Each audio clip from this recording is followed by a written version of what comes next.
The government is sparing no efforts to uplift the lives of the sector that feeds the nation as it steps up its act to deploy mechanized farming equipment and distribute revenue from the Rice Competitiveness Enhancement Fund to farmers nationwide.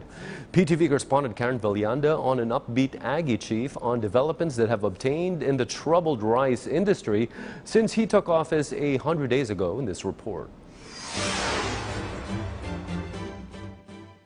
G has eased up in budgeting for the household's everyday needs since the retail rice prices in the market went down. She said because of this, she can now save money for buying home-cooked dishes to go with rice to feed her family. Opo, bumaba kasi dati 60, 50 plus. Ngayon may mabibili ka ng 30 plus.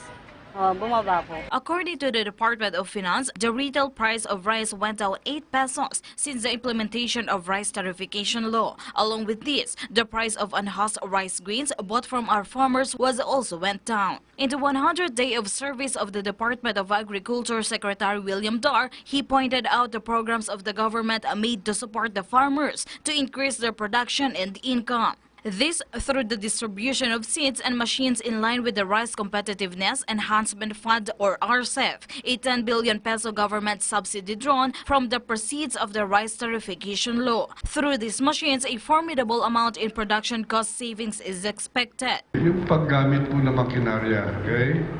Meron sa mga pag-aaral, meron 3 piso na mai-contribute yan sa pagbaba ng cost of production. Isama mo yung technology kagaya ng high-yielding inbred seeds ay 1 piso din pagbaba.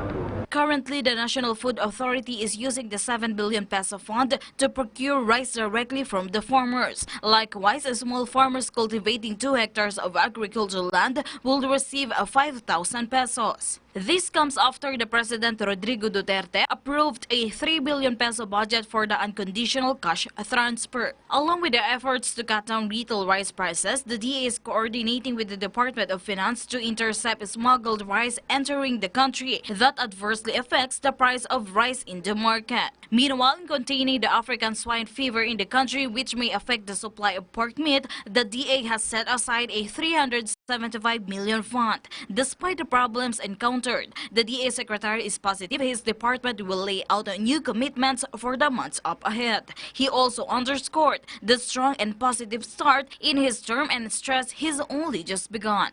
Karen Villanda for The Nation.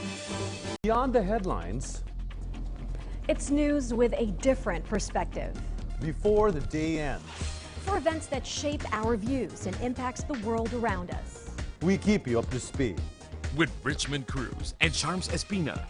PTV News Headlines, your comprehensive nightly news source, only here.